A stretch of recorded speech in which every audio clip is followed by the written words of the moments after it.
Hi guys, welcome back to my YouTube channel that is Swapna's tutorial. So ನೀವೇನೇ ನನ್ನ ಚಾನಲ್ಗೆ subscribe ಆಗಿಲ್ಲ ಅಂದರೆ ಪ್ಲೀಸ್ ಸಬ್ಸ್ಕ್ರೈಬ್ ಆಗಿ, ವೀಡಿಯೋಸ್ನ ಲೈಕ್ ಮಾಡಿ, ಶೇರ್ ಮಾಡಿ, ಹಾಗೆ ಕಮೆಂಟ್ ಮಾಡಿ.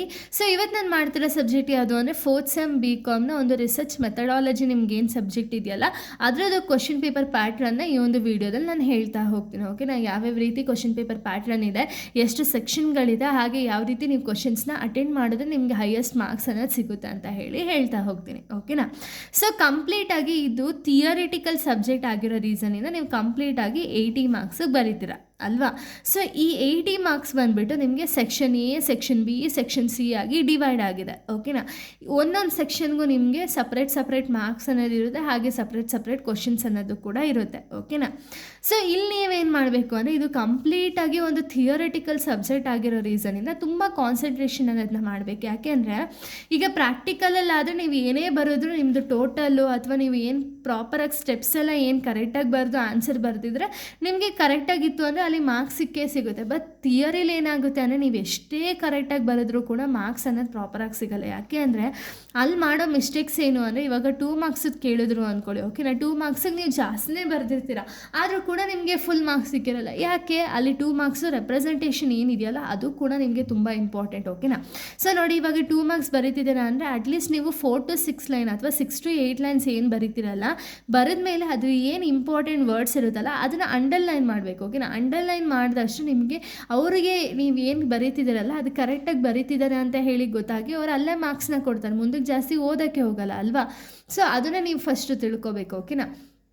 ಸೊ ನೋಡಿ, ಇಲ್ಲಿ ನಿಮಗೆ section A, section B, section C ಏನಿದೆಯಲ್ಲ, ಸೆಕ್ಷನ್ ಎ ಬಂದುಬಿಟ್ಟು 2 ಮಾರ್ಕ್ಸ್ ಕ್ವಶನ್ಸ್ನ ಅಟೆಂಡ್ ಮಾಡ್ತೀರಾ. ಸೆಕ್ಷನ್ ಬಿ ಎ ಬಂದುಬಿಟ್ಟು 8 ಮಾರ್ಕ್ಸ್ ಕ್ವಶನ್ಸ್ ಅರೈಸ್ ಆಗುತ್ತೆ. ಸೆಕ್ಷನ್ ಸಿ ಅಲ್ಲಿ 14 ಮಾರ್ಕ್ಸ್ ಬರುತ್ತೆ. ಓಕೆನಾ?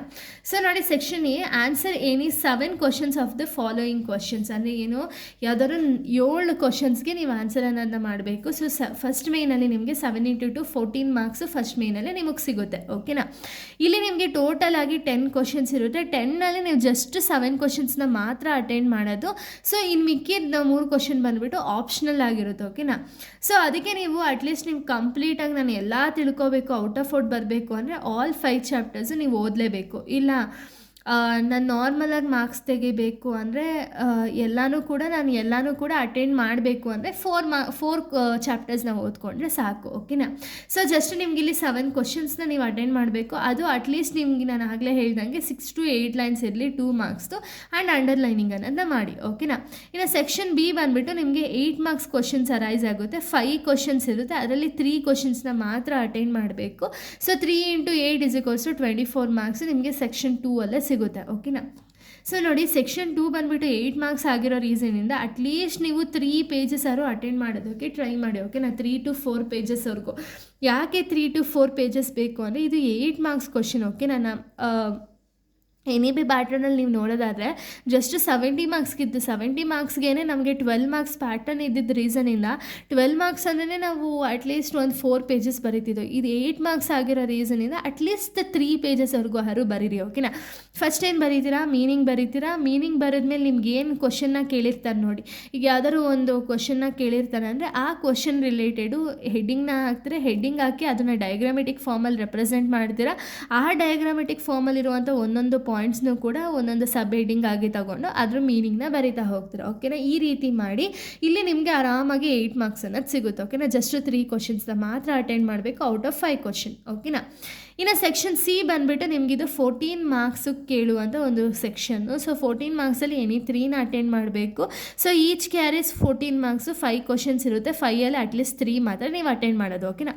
ಇಲ್ಲಿ ನಿಮಗೆ 42 ಮಾರ್ಕ್ಸ್ ಬರುತ್ತೆ. ಸೊ ನೋಡಿ, ಇಲ್ಲೇ ಹೈಯೆಸ್ಟ್ ಮಾರ್ಕ್ಸ್ ನಿಮಗೆ ಸಿಗೋದು. ಜಸ್ಟ್ 3 ಕ್ವಶನ್ಗೆ 14 ಮಾರ್ಕ್ಸ್ ಅಂದರೆ 42 ಮಾರ್ಕ್ಸ್ ಬರುತ್ತೆ. ಸೊ ಇದನ್ನು ನೀವು ಅಟ್ಲೀಸ್ಟ್ 5 ಪೇಜಸ್ವರೆಗೂ ಟ್ರೈ ಮಾಡಿ. ಓಕೆನಾ? 5 ಪೇಜಸ್ವರೆಗೂ ಕವರಪ್ ಮಾಡೋದಕ್ಕೆ, ಇಲ್ಲ ಅಂದರೆ 4 ಪೇಜಸ್ವರೆಗೂ ಕವರಪ್ ಮಾಡಿ. ಇದು ಅಟ್ಲೀಸ್ಟ್ ಒಂದು 2.5 ಪೇಜ್ವರೆಗೂ ಕವರಪ್ ಮಾಡಿ. ಓಕೆನಾ? ಟೈಮ್ ಸಾಲ್ತಿಲ್ಲ ಅಥವಾ ಒಂದು ಪೇಜಸ್ ಬುಕ್ಲೆಟ್ ಏನಿದೆಯಲ್ಲ ಬುಕ್ಲೆಟ್ ಸಾಲಲ್ಲ ಅಂತ ಹೇಳಿ ಅಂದ್ಕೊಂಡ್ರೆ ಆವಾಗ ಈ ರೀತಿ ಕವರ್ ಅಪ್ ಮಾಡಿ. ಆ್ಯಂಡ್ ನಿಮ್ದು ಇನ್ನೊಂದು ಏನು ಅಂದರೆ ಇವಾಗ ಬುಕ್ಲೆಟಲ್ಲಿ ಜಸ್ಟ್ ಸ್ವಲ್ಪ ಪೇಜಸ್ ಮಾತ್ರ ಇರುತ್ತೆ, ಆ ಪೇಜಸಲ್ಲೇ ನೀವು ಕವರ್ ಅಪ್ ಮಾಡಬೇಕು ಅಲ್ವಾ. ಸೊ ಆ ಪೇಜಸಲ್ಲಿ ನೀವು ಫಸ್ಟು ಒಂದು ಅಸಂಪ್ಷನ್ ಇಟ್ಕೊಳ್ಳಿ. ಇವಾಗ ನೋಡಿ ಒಂದು ಬುಕ್ಲೆಟ್ ಇದೆ ಅಂದರೆ ಸೊ ಈ ಬುಕ್ಲೆಟಲ್ಲಿ ನಾನು ಫಸ್ಟ್ ಡಿವೈಡ್ ಮಾಡ್ಕೋಬೇಕು. ಇಲ್ಲಿಂದ ಇಲ್ಲಿಗೆ ನಾನು ಇಲ್ಲಿಂದ ಈ ಒಂದು ಪೇಜು ನಾನು 2 ಮಾರ್ಕ್ಸಿಗೆ ಬರೆಯೋಕೆ ಇಟ್ಕೊಳ್ತೀನಿ. ನೆಕ್ಸ್ಟ್ 4 ಮಾರ್ಕ್ಸ್ಗೆ 2 ಪೇಜಸ್ಸು ಮತ್ತು 8 ಮಾರ್ಕ್ಸ್ಗೆ ಜಸ್ಟ್ 3 ಅಥವಾ 4 ಪೇಜಸ್ಸು ಟರ್ನ್ ಮಾಡ್ಕೊಂಡು ಹೋಗಿ ಅದಾದಮೇಲೆ ನಿಮಗೊಂದು ಕ್ಲಾರಿಟಿ ಅನ್ನೋದು ಸಿಗುತ್ತೆ.